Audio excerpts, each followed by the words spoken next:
Depends on your income, but it starts at 90%. Other states that have this, Rhode Island, California, New Jersey, they range between 60 and 70% wage replacement. And that's key, because when you talk about the utilization rate, I think a lot more people will use the program if they're getting 90% of their wages replaced.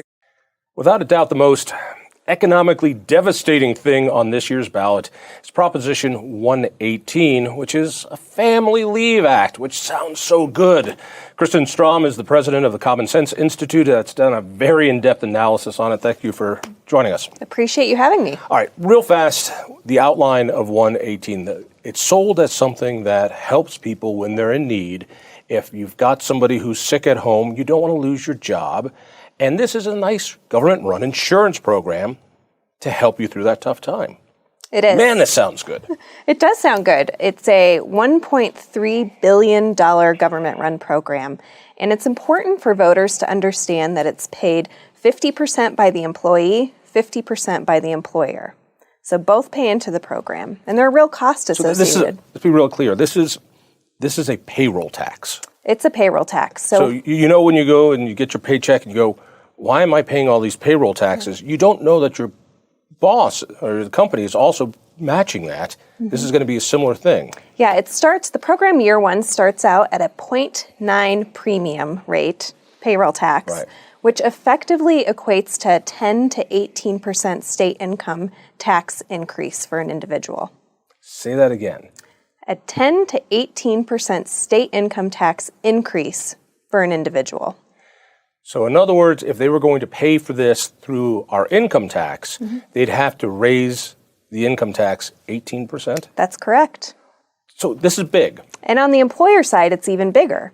It's effectively a 200% corporate income tax increase. I thought it was split evenly. It is so split it'd be evenly. 4.5% here, 4.5% there, right? That's correct. Then why does it cost more on this side?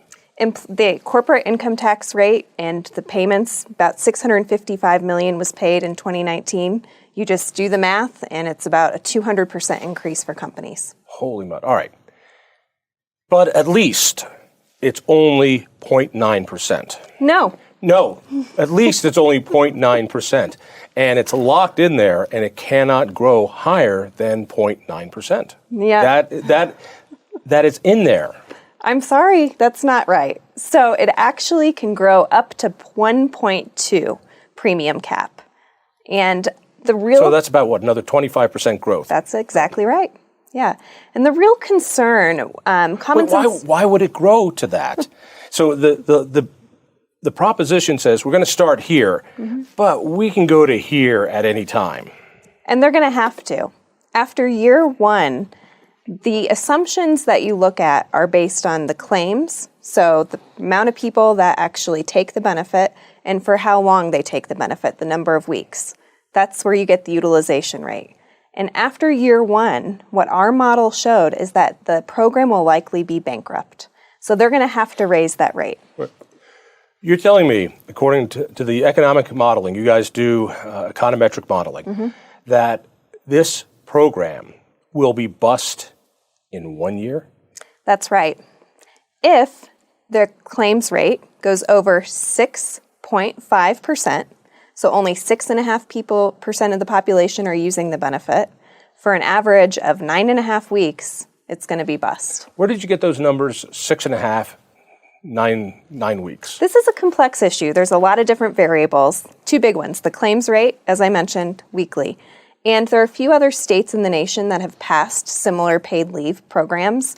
And what we did is we looked at what's their data showing? How many, average weeks are people taking the leave, and what is the actual claims rate? So for instance, if you look at Rhode Island, which has a program, their average claims rate is 7%. Yeah, but they're not even a state. Okay, well, let's take California. Now that's a state. Okay, well, their claims rate has been between 4 and 6%.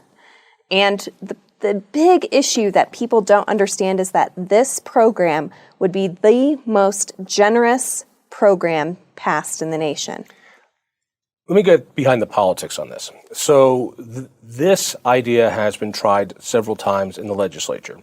And because it's an economy killer, it hasn't gotten out. Even through a democratically controlled legislature with a Democratic governor, it still hasn't got out because it's that devastating.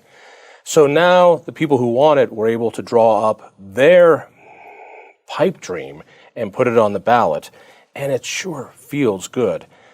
So I understand this would be the most lucrative, luscious, wonderful insurance program if you're getting the benefits, compared to every other state that does it. But I keep hearing all these other states are doing it. So how much more luxurious is this plan? And you're exactly right. Governor Polis even understood that the math didn't add up, and that's why the last few legislative sessions this didn't pass. And when you look at Colorado, the wage replacement starts at 90%. You have employees, you're an employee. Wouldn't you take the benefit if you're getting 90% of your wages replaced? Hang on a second. So I've got parents who are getting older. You know, I have a handicapped son. There are times that I just need to be gone. You're telling me I could take a nice period of time off and get paid 90% of what I get paid now? It depends on your income, but it starts at 90%.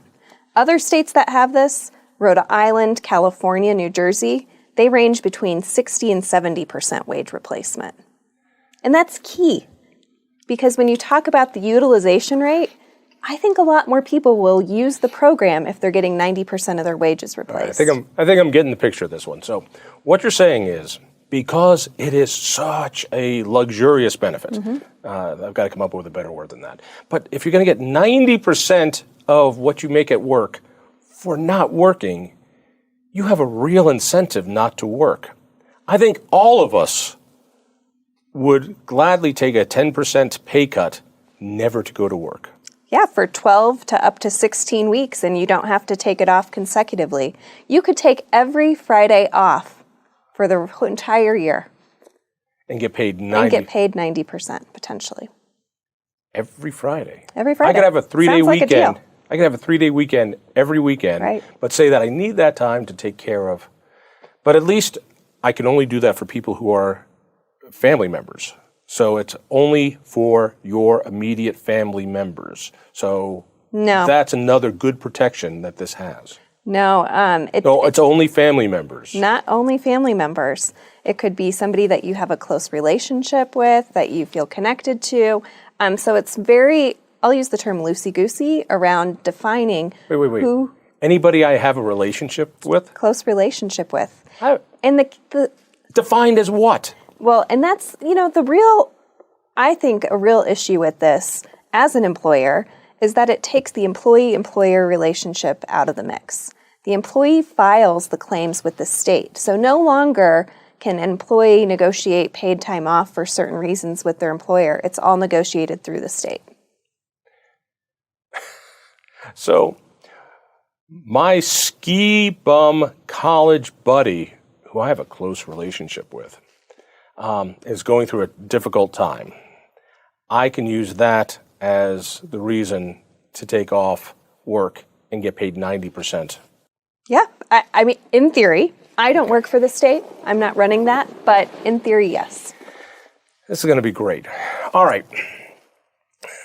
Let's bottom line this. So the bill says, or the proposal says, there's going to be this massive, nearly 1% payroll tax. This is huge. As you said, if we had to pay for this out of our state income tax, we'd have to raise taxes by 18%. Yes. This is huge. And it will very quickly go up to their limit of 1.2%. Now, your analysis says it's going to go bust. And by the way, let's make that very clear. Why don't you say it right now, because I want to be able to roll this tape in a year and a half or something afterwards and see if you were right or wrong. Okay, let's do it. All right. Our analysis, year one, if the claims rate's over 6.5% for 9.5 weeks average, it will be a bankrupt program. And you think that is likely to happen? I do. Based on looking at other states and what they're doing across the nation and their averages, it's a really likely scenario. Even the DU School of Social Work, which provided fiscal analysis to the task force that was formed, said that the range of utilization would be between 5 and 7%. It's maddening. All right. So when, and I do believe it's a when it goes bust, what happens? There's a cap at 1.2% tax. I think they're going to move that up very, very quickly. Anybody who doesn't believe that has no experience in government. What happens? Legislative action will have to be taken, but you know what will happen. You've been in Colorado for long enough. We've dealt with PARA and had to bail out PARA before, the unemployment insurance fund. That is the government retirement fund for Correct. government employees. Yes. So taxpayers had to bail that out, and it's still underwater because when you retire from government, you get a very lavish retirement. You don't get a 401k. You get 80% guaranteed of whatever you made for your life. All right, so we bailed that out, but that doesn't mean we're going to bail this out. Well, it's going to have to get funded somehow. What's going to happen when the next person wants to take leave and there's no money? Legislative action will have to be taken. They're going to have to bond, which I don't think is reasonable given that's not a long-term solution.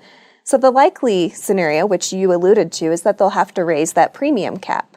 And they will likely raise it on employees and employers. A little nuance of Proposition 118 that not a lot of voters understand is that in the text of the bill, or the proposition, that actually employers can shift 50% of their cost onto the employee. So effectively, it could be a 75%, 25% paid arrangement. So in other words, the employee is going to be picking this up. I think so. And by the way, I believe that whole employee-employer split is academic in that if right now federal taxes, you pay 7 point whatever percent, your employer matches it. If he didn't have to match it, it would go to your, you're paying for it, you just don't see it. It's not transparent, it's opaque. All right, so let's finish up on this. This goes bust, you say within a year, maybe a little bit longer. They hit their 1.2. Either they're going to have to cut benefits, which I don't think they will. They'll do symbolically. They'll do a little bit. But what they're going to do is what they always do, an end run around the Taxpayer Bill of Rights. They will say this is not a tax increase, even though it's called a payroll tax. They'll find a way to call it a fee, and they will, through the legislature, not through the people, raise this up. We're going to be dealing with this one for years. I fear that this is going to win, and it's going to feel really good, and it's going to drive businesses out of Colorado. Am I wrong? I think that as a nonpartisan research institute, we don't take positions at all.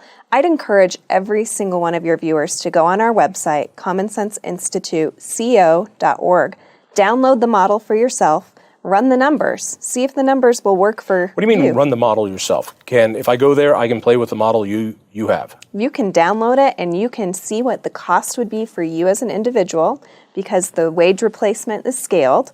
You can see what the cost for you as an employer would be. Really interesting, we ran a few hypothetical scenarios. Restaurants have just been devastated by this pandemic. We're all paying attention to that. Guess what happens to a restaurant with 30 employees under this proposal? Restaurants have really tight margins. They operate around 3% in the state. This would decrease their margins by 10 to 15% additionally, and they would have an extra $160 cost per employee.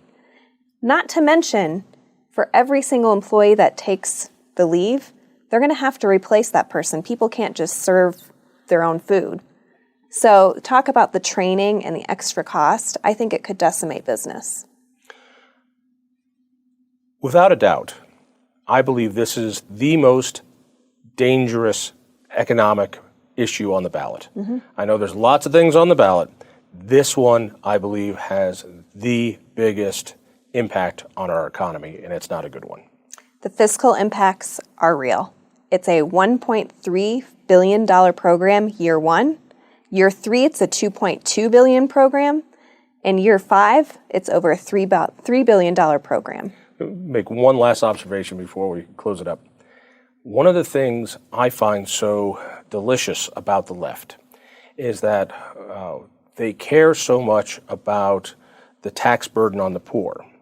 But the issues on this ballot, other than the tax decrease that I'm championing, are tax increases that inordinately hurt poor people. This is a payroll tax that hurts poor people. The cigarette tax by a 51 times, not percent, 51 times more impact than on a rich person. And the Gallagher repeal, which is going to bring up property taxes, which impact poor people. Yet these same people are the ones pushing all those taxes but they keep saying, we love the poor. No, they hate the poor. There's a real cost to Coloradans. When you look at this, families are struggling, people are struggling. I heard one commentator say this is only, several dollars a week. It's not that much. Well, a few $100s a year is a lot for people right now. Give me that website one more time. Sure. CommonSenseInstituteCO.org. Kristin, thanks so much. Thank you.